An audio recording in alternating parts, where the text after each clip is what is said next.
views expressed on this program are those of the hosts, guests, and callers, and are not necessarily those of this station, its management, or other advertisers. You're listening to Transformation Talk Radio.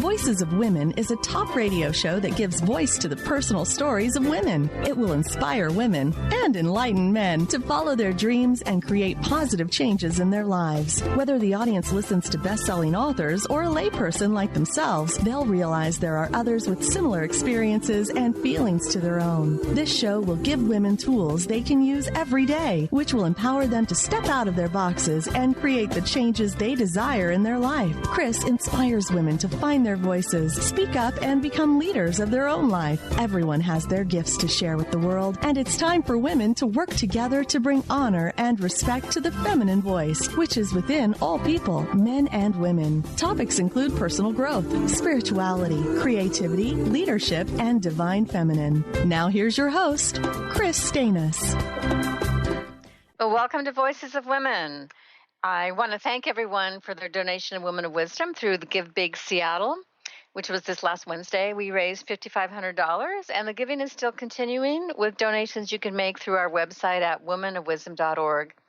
And we thank you for that, to consider Women of Wisdom as one of your organizations that, empowers women around the world to find their voices and share their gifts.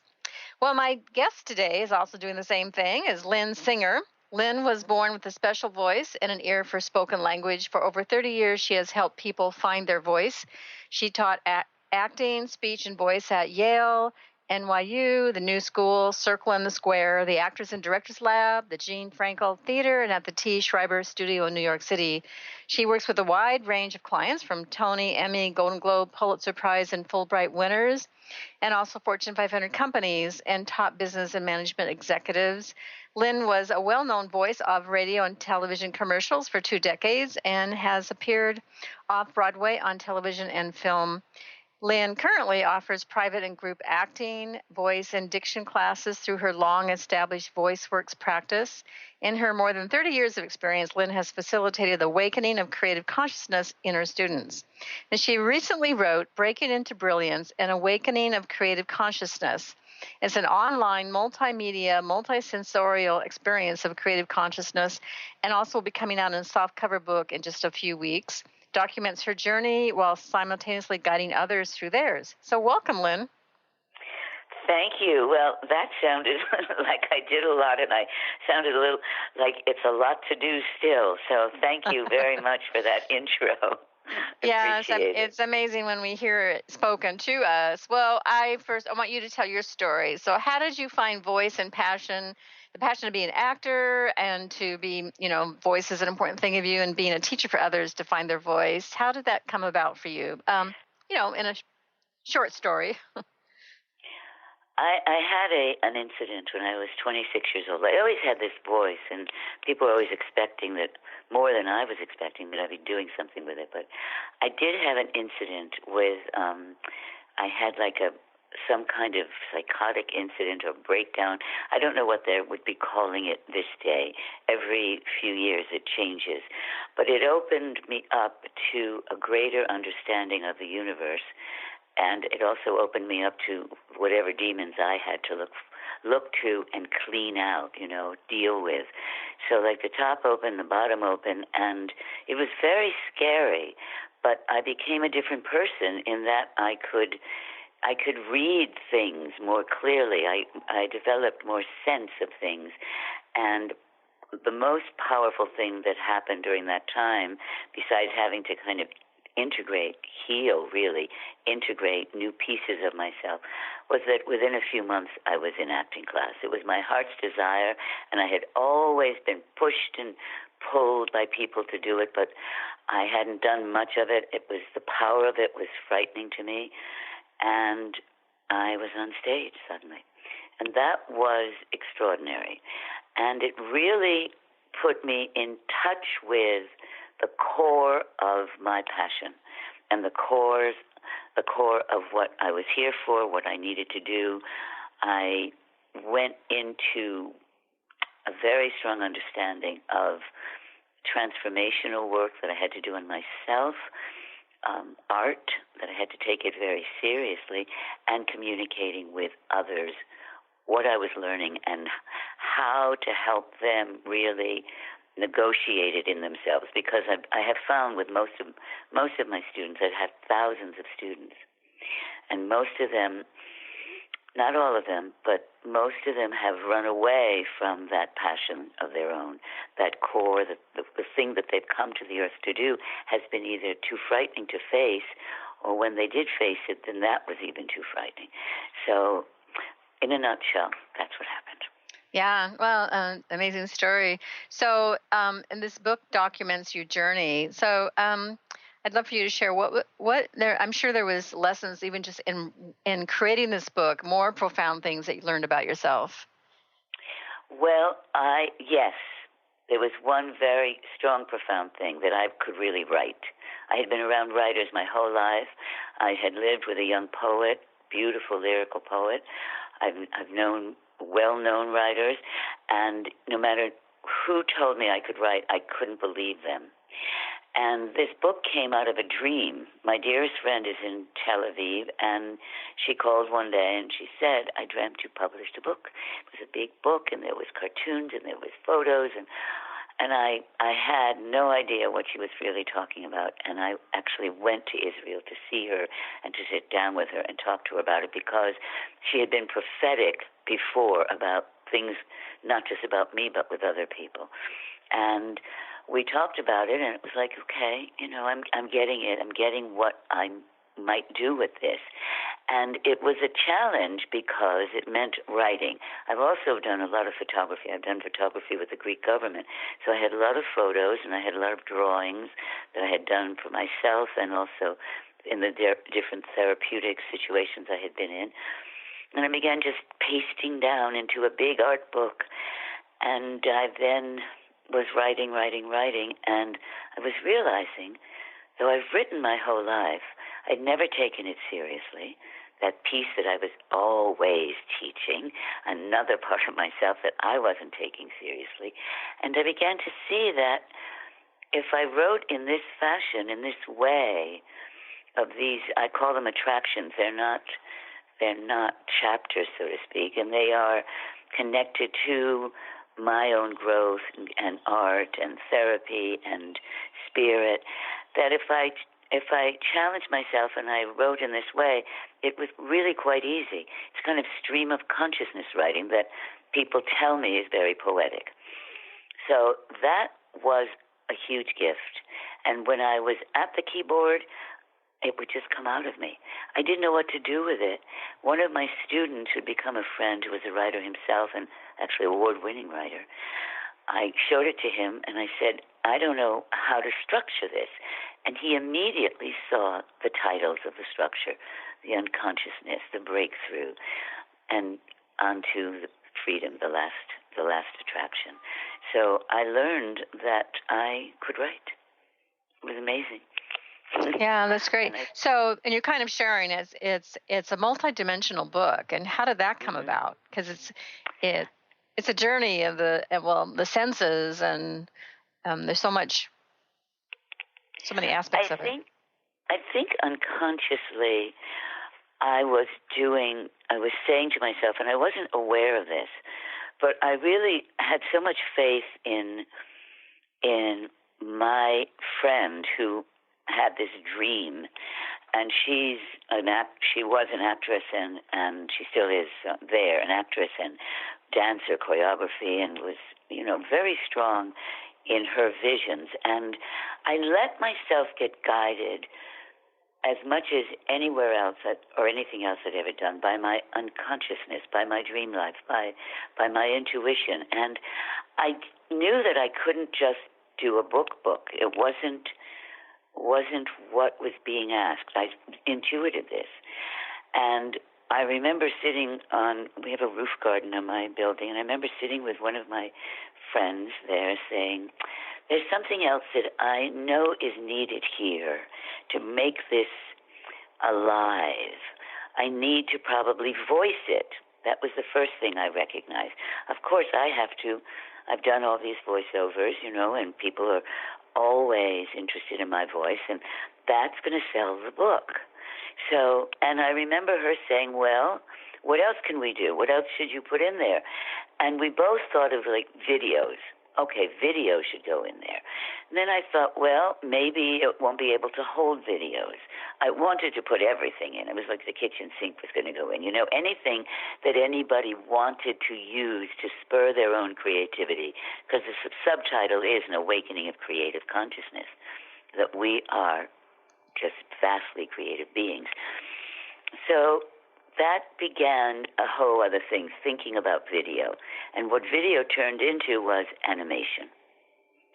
And then I don't remember, and I absolutely do not remember when I recognized that we needed to have some kind of an interactive journal where people could write. I wanted film in there. I wanted music in there. I wanted everything, but the technology is not there yet so that people could be able to open it. It would have taken a year to open the book online. It's technology that's in place.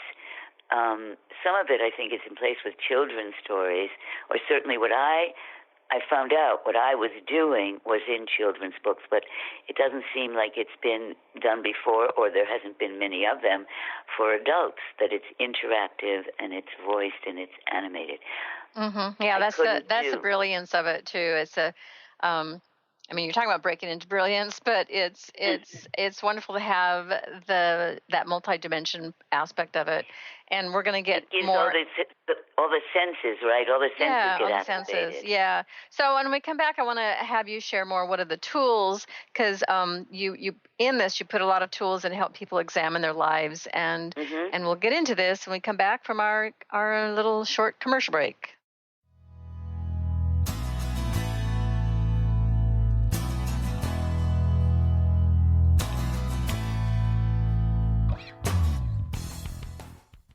How would you like increased health and vitality? How would you like to avoid the onset of disease as well as slow the aging process? This is all possible through a simple, safe, and natural process. Every day we are either moving toward wellness or away from wellness. Hi, I'm Mary Jane Mack. I'd like to be your partner in achieving optimal health. Contact me now at maryjanemack.com or call 425-392-0659.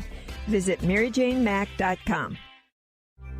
When your body is awakened, your spirit comes alive. Dana Canetto is a transformational guide, embodiment coach, and spiritual mentor assisting women in realigning with their truth and embodying who they are by connecting to the wisdom of their body. Tune in every month on Transformation Talk Radio and the Dr. Pat Show Network for Body Divinity Radio with Dana Canetto. For more information on Dana and her services, visit danacanetto.com. That's DANACANNETO.com. What is a brilliant culture, and how do we create them? Why are they important? Claudette Rowley has created a breakthrough 5-step process to help you align your culture with your business strategy for exceptional results. Looking for a culture that drives organizational excellence? Listen to Cultural Brilliance Radio, the second and fourth Friday of each month at 10 a.m. Pacific and 1 p.m. Eastern on Transformation Talk Radio. To learn more or work with Claudette, visit culturalbrilliance.com. Kris Steinnes is a spiritual leader and healer and teaches a course on how you can transform your life through a meditation and healing system that will manifest your spirit's dreams. She manifested the Women of Wisdom Conference, the Women of Wisdom book, and this radio show. And she can show you how to change your life too. Are you ready? Visit the website and contact her at voicesofwomentoday.com. That's voicesofwomentoday.com. Tune in to the hit show Mouthing Off with Chef Rossi. Chef Rossi mouths off about different subjects in pursuit of breaking down walls and opening up your minds. She and Dr. Pat banter back and forth, taking from the headlines of the day on subjects that reach beyond what goes on in the world into your hearts. And go to theragingskillet.com to find out more and let Chef Rossi know what's on your mind.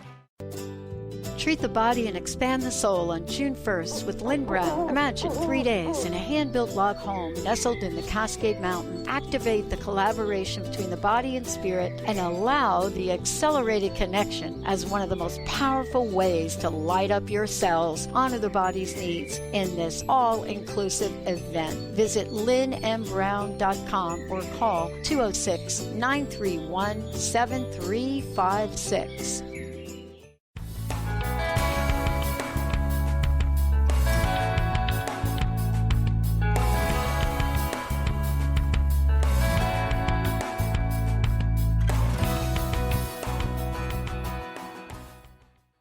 Well, welcome back to Voices of Women. I'm Kris Steinnes, and I am speaking with Lynn Singer today, author of Breaking Into Brilliance and Awakening of Creative Consciousness.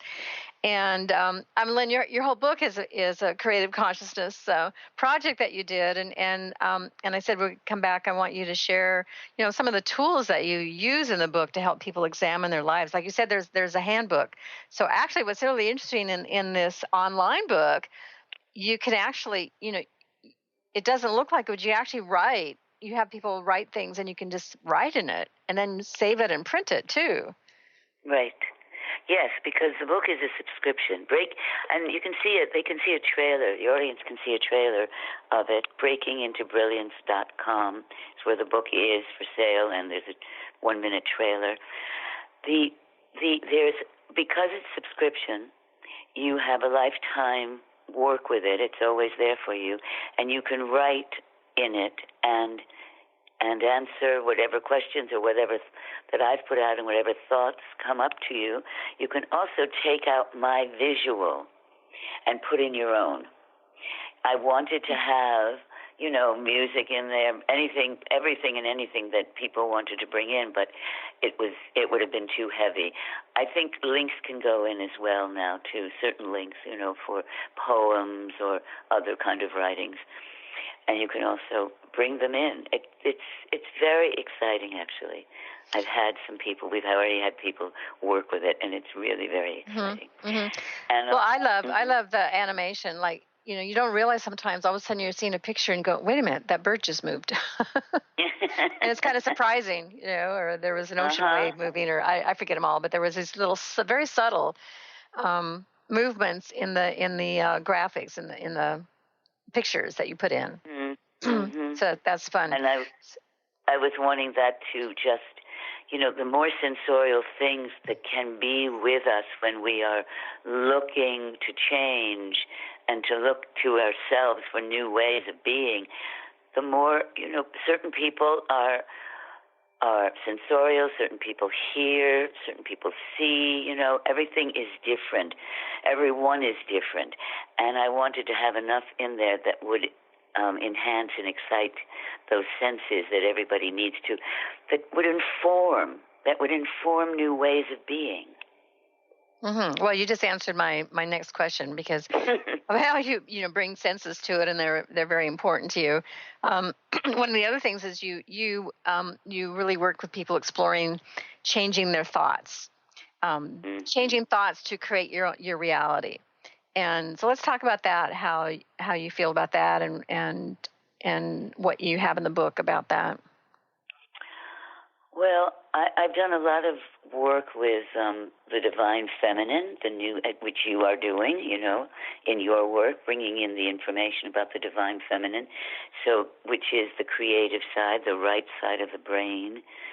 And also, I've done a lot of work with quantum physics, and the creative side of us, the female brain, is much more open to looking for new ideas and new ways of thinking. It is very circular in its thinking, whereas the left brain is very straightforward. The male side is like a straight line down the line. And within that, I have incorporated within that the understanding from quantum physics, which is our thoughts create reality. So we are capable of changing ourselves through the creative bringing to ourselves of new ways of being. The old forms don't necessarily work for us. The old ways that we were brought up in an educational system that told us, black and white, what to do, 1 and 1 equals 2. And I think a lot of times 1 and 1 equals 3. We've got to find another way of finding our way into the world. And quantum physics is very clear about it. And it is in the book. I quote Amit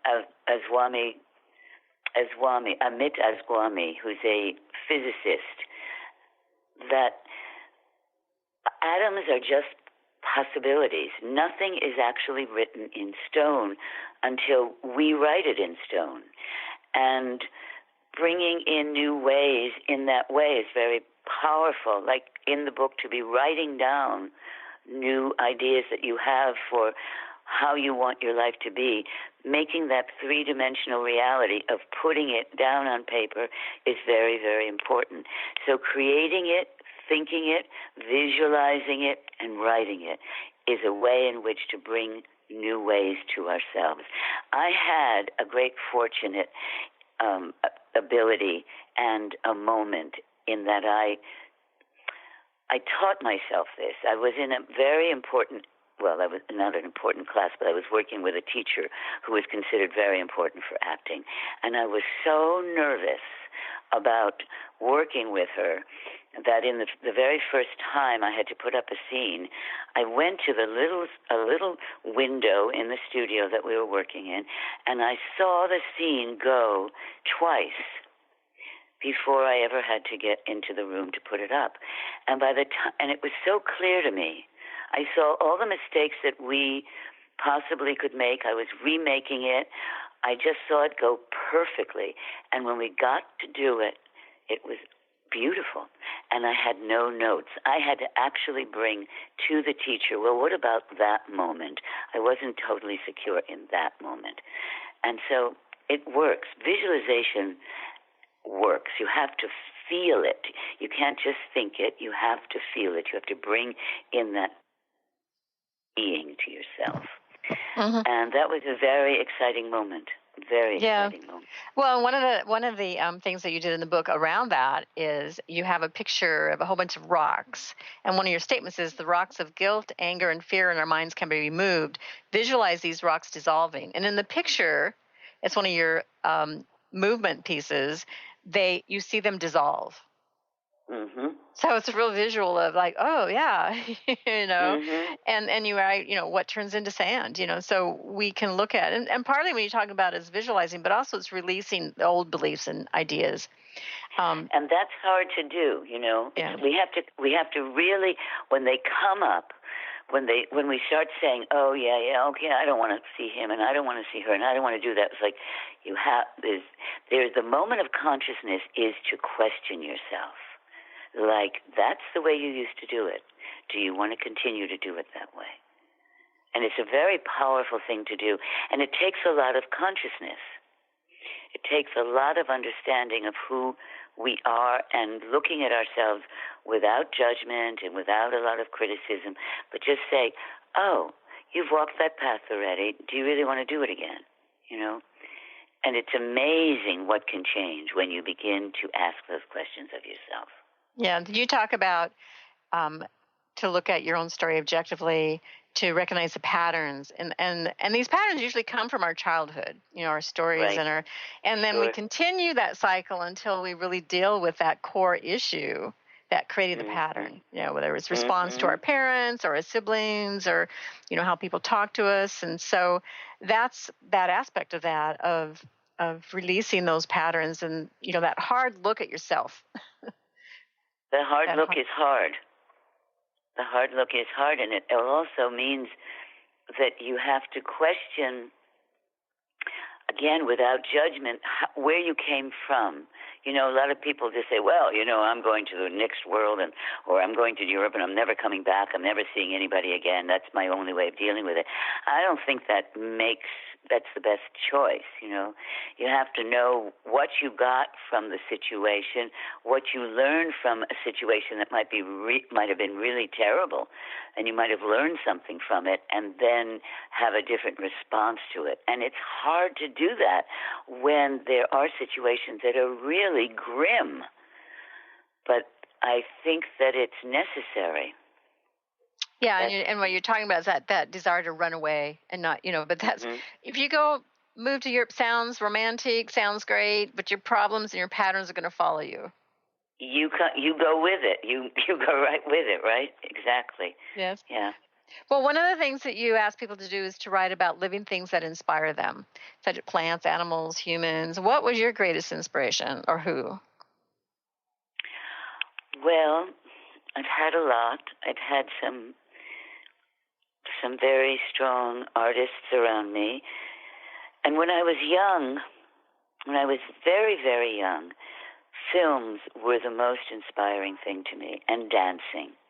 Those are the things that I love the most, and literature. And I had some very good writers around me when I was very young, so I always was inspired by some of my friends. But I was very inspired by film.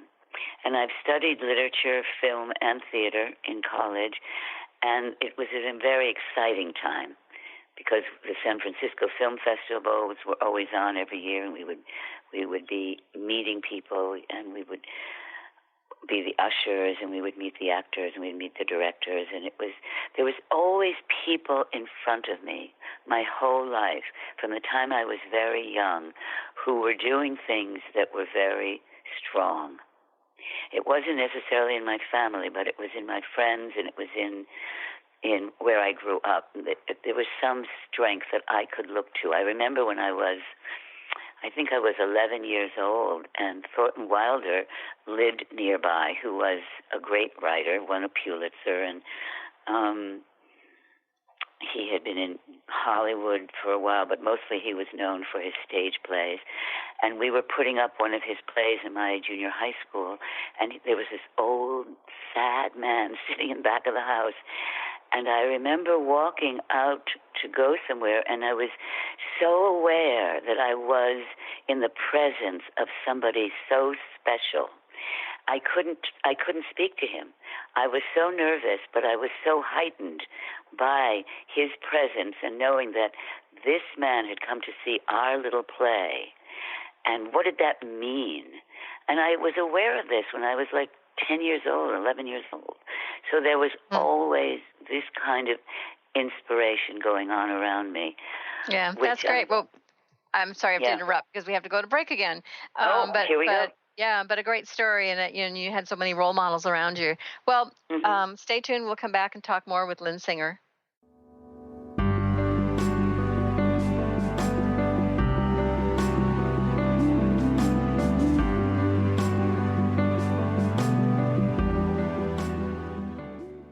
Tune in to The Truth is Funny with Colette Steffen each Wednesday at 8 a.m. Pacific, 11 a.m. Eastern on TransformationTalkRadio.com. This hit show will have you thinking outside the box and riding the wave of infinite potential. Join Colette on the Higher Self Network, inspiring listeners to shine their brilliance and ensure success while roaring with laughter as they recognize the humor of the giant cosmic joke. Visit TheTruthIsFunny.com.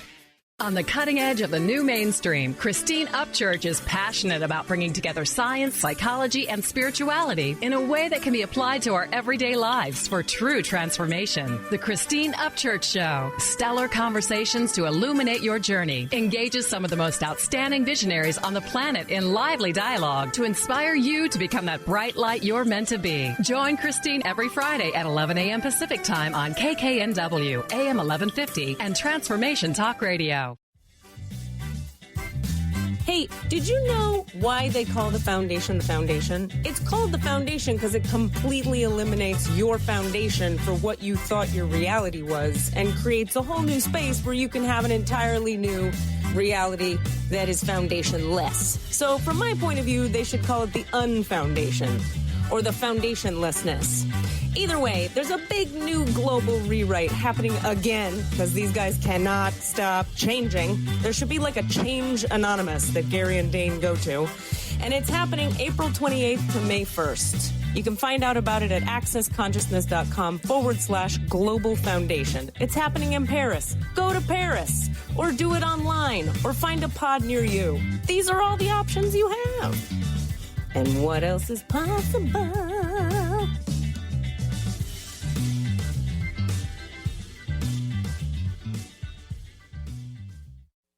Is traditional medicine not working for you? Do you still feel as if your health isn't 100%? Here at the Holistic Medical Center, Dr. Nushin Darvish and the qualified staff look through the dimensions of wellness and start a healing plan prioritized to your needs. Our physicians assess the whole you until complete health is achieved.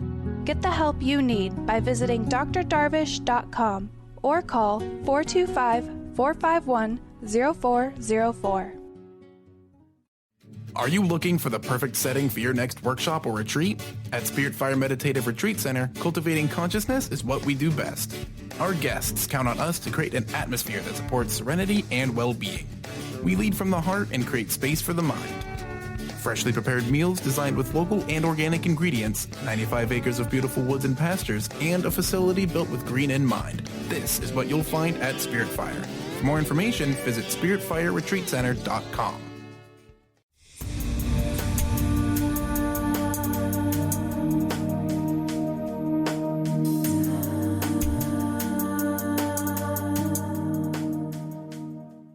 We're back on Voices of Women. I'm Kris Steinnes, and if you're just tuning in, I'm talking to Lynn Singer.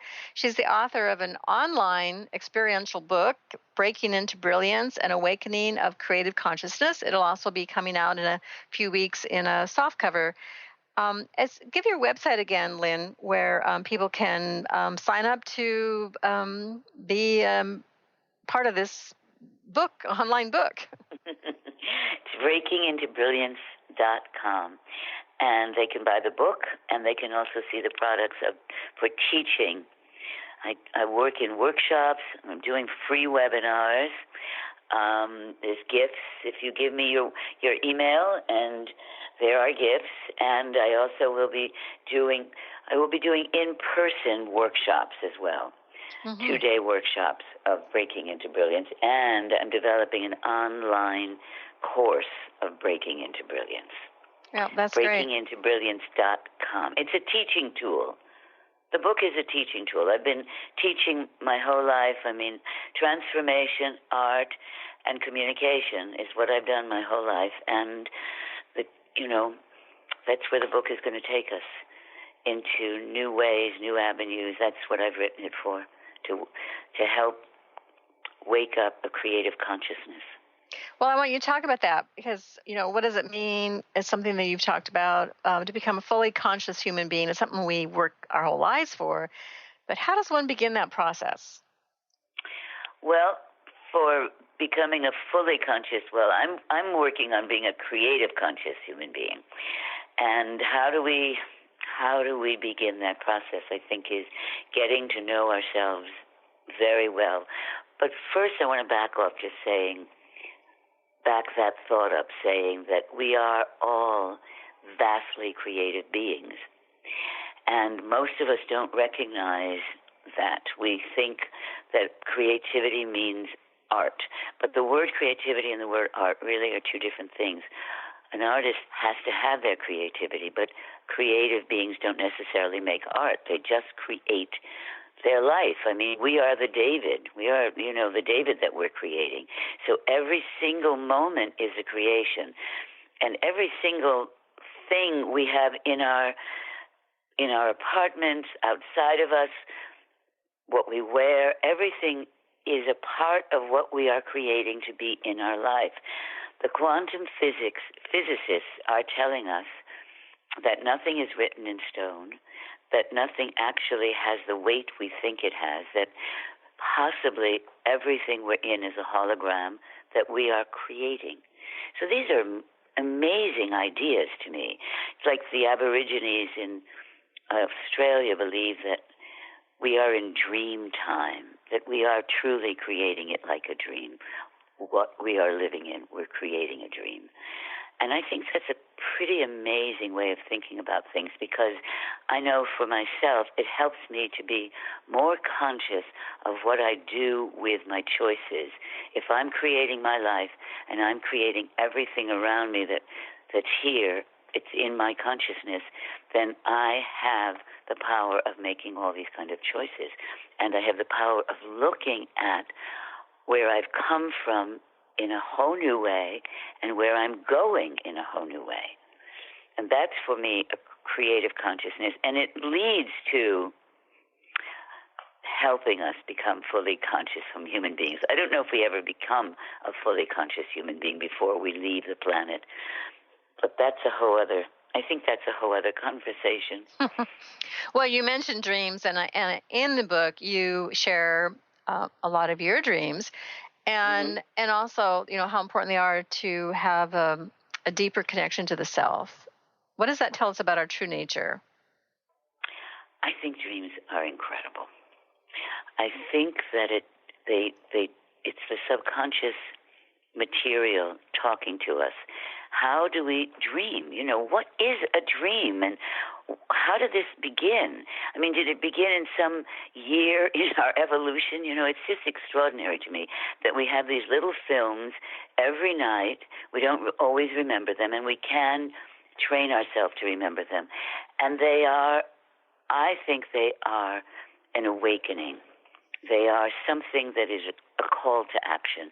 Even the worst nightmare has information in it that is a call to action. And it's hard to understand sometimes the symbolism of a dream. For instance, I had a dream last week in which I was told the numbers in my liver were getting better. And I woke up and I thought, what in the world does that mean? And then I realized that the liver is about anger. And so my anger was dissipating. And I liked that, right? That was like a very positive way of talking to me. It was connected to a particular event and a particular person that I was working on releasing, right? So that's how my dream told me that I was getting better about that event. And, of course, we can say, well, can't you just give me a phone call in the middle of the dream and say, you're doing really good work and, keep it up, and it is getting better. But it comes in abstractions and in symbols, and we have to learn to read it. And I really promote people to keep a dream diary, because the more they write them down, the more we all write our dreams down. We go back, like, say, in a month and read it again, the information will come to us. Our intuition will grab a hold of the dream in a new way when we read it again, and we'll be able to understand it more. Or we can work with somebody like me, who helps you with dreams. I think it's a fabulous way of understanding your life. Yes, yeah, and having a dream journal, like you say, it's of course for a lot of people, it's hard to remember our dreams, and there's times I remember them, and sometimes I don't. But there's ways in which people can. If you just stay with yourself when you wake up, and you've dreamt and you can't remember it, and you're not sure of it, and you just stay with yourself for a few seconds, one image might start to come to you, and that might be enough for the day. And there are courses now in lucid dreaming.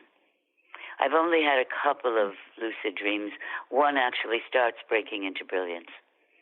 It's more an astral dream. It's close to a lucid dream. But we can be taught how to be in our dreams and to know we're dreaming and to change what's going on in the dream. That's pretty amazing. Yes. Yeah, that's true. And to be aware of that. Well, and I'd like to move to another aspect that you do some of the shamanic tradition in the book, and you talk about animals that come to us in dreams or walk through our life. They represent known and unknown parts of ourselves. So what have you learned from your power animals? We call them power animals in the shamanic tradition, I know. Well, first of all, I've had a lot of animals that weren't my power animals, but evidently your power animals also can change. You know, different times in your life you have different animals. But my animals, I've learned to trust and believe more in who I am through the animal. I have my one animal is a rabbit, and I've always thought rabbits were just about fear. But rabbits are, in fact, about the moon, about creativity, and about fecundity. And the fear part is because they can stand so still that their predators might not see them. You know, they can just freeze in a moment. So that has been connected to being frightened. But they have this kind of magic about them. I've read a lot about my rabbit. And I had to take myself as the rabbit I had much more interest in the rabbit and more respect for the rabbit. The rabbit was just another little animal. It wasn't like an exotic animal. But the more I began to read about the rabbit and the rabbit as a power animal, the more it became very exotic to me. And I was like, ooh, I'm of the moon. That's very nice. I like that the moon, the feminine, the art, the opening to that. And another animal is a bird. I have a bird, and it's an ability to go between heaven and earth. So, and that is something which I have an ability to do, that I can be here, do my work here, but I'm also able to call in my guides and to help me. They help me with my writing. They help me with my students. I can hear clear messages, particularly when I write and when I'm teaching. And the other is a deer. My other animal is a deer, which is about patience and gentleness and new adventures. And I think that the most important thing I've learned from the deer is to recognize that my nature is very gentle, and I can also be very, very strong and very demanding of myself, and it keeps bringing me back to my gentleness, reminding myself of it.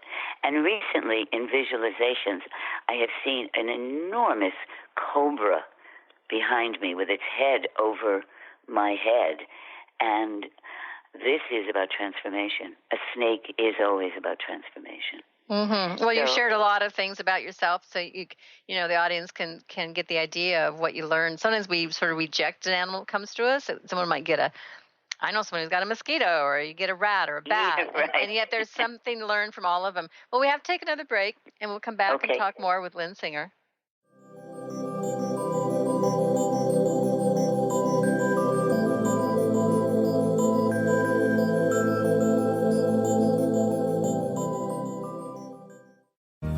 Treat the Body and Expand the Soul on June 1st with Lynn Brown. In this all-inclusive retreat, you'll treat your body with breakout sessions in the various elements of nature, enjoy fireside chats while harnessing the healing energy of fire, allow more light with more ease, and activate that connection between the body and spirit. Call 206-931-7356 or visit lynnmbrown.com.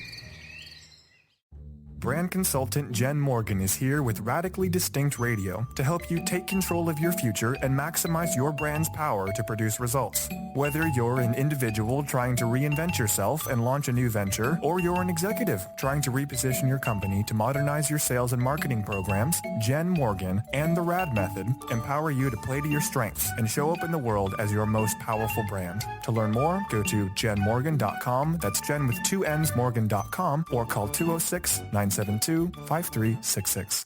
Discover the healing medicine from the giant monkey tree frog Cambo. Cambo practitioner Ginny Rutherford and professional psychic Todd Rolson have come together for lively discussions of alternative healing medicines from the Amazon. Ginny and Todd bring you Cambo Talk Radio. Tune in each Monday at 1 p.m. Pacific to hear from guests all over the world with real life stories and the medicinal benefits of Kambo. For more information, visit kambokiss.com. Calling all moms, it's time to awaken your vibrant, intuitive, loving self in every area of your life. Join host Debbie Pokornik as she shares thoughts, stories, and tools to help you stand in your power. Listen to Vibrant, Powerful Moms helping everyday women create extraordinary lives. Mondays at 2:30 Pacific, 5:30 Eastern. For more information about Debbie, visit empoweringenergy.com. That's empowering with letters NRG.com. Tune in to The Jen Royster Show, intuitive guidance to inspire your life, each Thursday at 8 a.m. Pacific and 11 a.m. Eastern on TransformationTalkRadio.com. This amazing show is an inspirational hour that will take you on an epic metaphysical journey to discover the spiritual approach to life's greatest challenges. Dr. Jen is an internationally known intuitive counselor, spiritual teacher, and energy healer. Call in for intuitive readings and visit JenRoyster.com for more information. Wow. Hey, everyone. Welcome. Welcome to the Dr. Pat Show. This is Talk Radio to Thrive By. I'm telling you, I got to pinch myself some days because when each of us gets called to do something that we so not thought was in our wheelhouse to do for a purpose that's so much greater than us, we get to show up and shine. If you would like to show up and shine on the Dr. Pat Show as a co-host or sponsor, send us an email to inspire@thedrpatshow.com.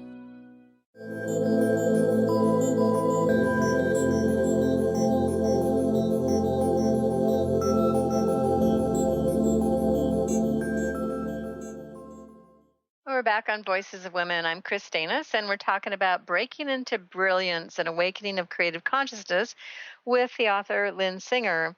And so, Lynn, you shared with us a lot of things from the book, and there's I think you cover a lot of aspects of just being a human and what we all go through. You know, some things we didn't even talk about, how to deal with conflict, our shadow self, and also, I want you to share kind of your last thoughts of for the audience and about the end of the book.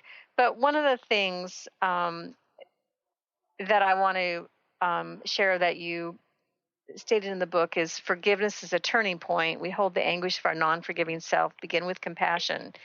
And so, you know, that's a place to get to with ourselves is forgiving ourselves. And I think that's one of the aspects of the book of going through all these exercises and discovering about yourself and is to get to that place of forgiveness.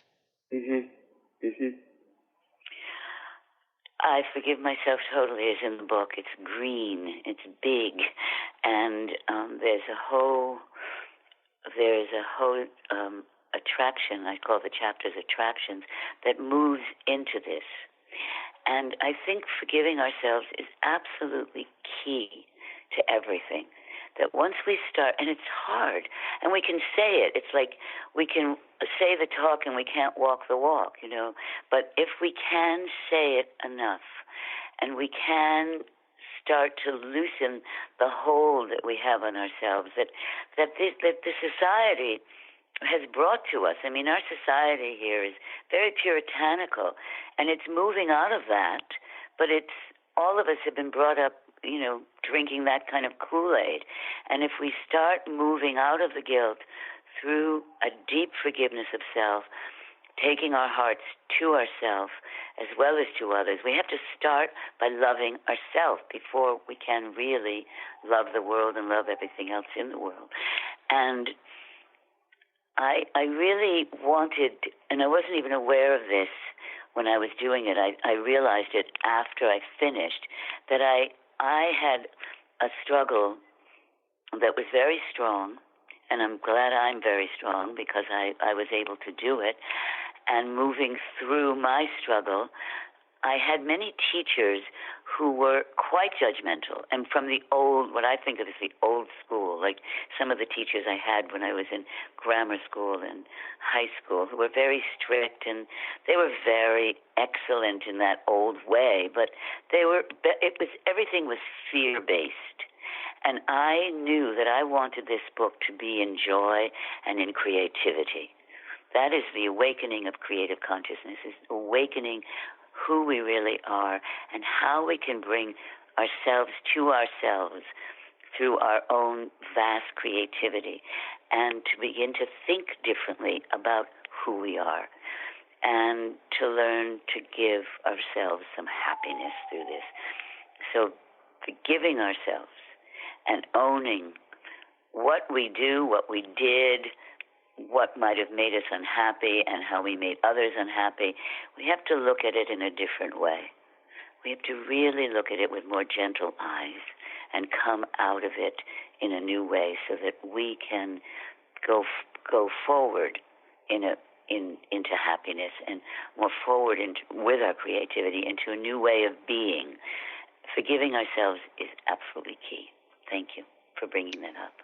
Yes. Well, what last message do you want to give to people? We have a few minutes left. I know you've already stated, about this happiness, and bringing joy to people's lives, and one of your phrases in the book is joy is a birthright. And sometimes we forget that, because life, we look at it as a struggle, and we have all these day-to-day things to take care of and go through, and we forget to bring that joy with it. It's just, when we begin to turn, what is the song from U2? It's a beautiful day, it's terrible out, it's raining out, the traffic's horrible, everyone's killing each other, it's just terrible. It's a beautiful day. It's like we have to bring to ourselves I think the only way I'm taking that out, you have to. Let's discard that. The only way to move forward and to bring joy to ourselves is to recognize that we have to bring joy to whatever we're doing. I loved doing the book. I loved doing the artwork. I loved everything about it. And then I began to realize I got to create a business in order for the book to be in the world. And I'm looking sourly about that at my friends and my team and thinking, I've just got to find other people to do this. And I more and more and more had to learn the social media. And now I have to bring people in to do other things, SEO, all the other things that are necessary. I love doing interviews, by the way, Kris. Thank you so much for this. I love this. But I had to learn to bring the same understanding of who I am and what I do to the work that I have to do to put the book into the world. And that was really an eye-opener. So anything, if we can do that during our day, if we can make all the tasks we do a part of our life in a way that brings us a satisfaction, if not joy, I think it's a huge movement forward, and to know that we can walk out of the fear-based schooling that we've all had. I think that's an immense, important piece of information, to walk into our life with that. Maybe struggle isn't the word. There are tasks to do. We have come in to do things. We need to learn to do them well, and that they can be done. They can be done also in joy. I had to learn that about the computer, that I had to make it fun. The computer had to learn to be fun. That was hard, but I did it. I love my work on the computer now. Well, I want to share, and this might be a good place to end, and you can make a comment on it. Demand of yourself a wakefulness that uses all of you. Pour yourself out. Give yourself to the world. Imagine using your gifts in the biggest way possible. How would that change everything? And what you have done in this interview is shared how you did that. You put yourself out. You gave yourself to the world in doing this book. And using your gifts, your voice, and creating a very creative book. Thank you for that. Thank you for this interview. Thank you so much. It's been a joy to talk, to do this. And thank you for your words, for your very kind words. Well, thank you too. Thank you so much. So everybody, check out the online book, and you can buy the real book copy in a couple weeks. It's softcover. Softcover. Go to breakingintobrilliance.com. But if you want an interactive book, buy the online book and then get into a whole system of really working it. So again, breakingintobrilliance.com. Well, I'm Kris Steinnes. I'm the founder of Women of Wisdom Foundation. And like I said, we just got through our Give Big Day, but we're continuing our fundraising for support to raise a feminine consciousness. You can go to womenofwisdom.org. And also what helps Women of Wisdom is the book that I wrote, this compilation of stories and art and poetry and some of the amazing, inspiring speakers that we've had at our conference in Seattle for the past 25 years. It's called Women of Wisdom, Empowering the Dreams and Spirit of Women. And you can find that on our website, womenofwisdom.org, and just go to, I think we have a products page. It benefits Women of Wisdom more if you buy it from Women of Wisdom directly, but where you also can buy it. It's all good. And also, it's now available in a Kindle copy, which actually means all the art is in color. So you can you can go to Amazon and purchase the Kindle book. So I think that's all I have to share right now about Women of Wisdom. Just check it out at womenofwisdom.org. And thanks for being with us today. And we'll be talking to you again next week on Friday at 1 o'clock. I'll be having Daniel Hoffman, and it'll be we'll be talking about Thoth and the tablets of light, I believe is what it's called. It's all about Thoth and the Egyptian mysteries. Okay, have a great weekend, everybody. You've been listening to Voices of Women with Kris Steinnes. Tune in each Friday at 1 p.m. Pacific Time, 4 p.m. Eastern Time for Voices of Women Today, radio with Kris Steinnes.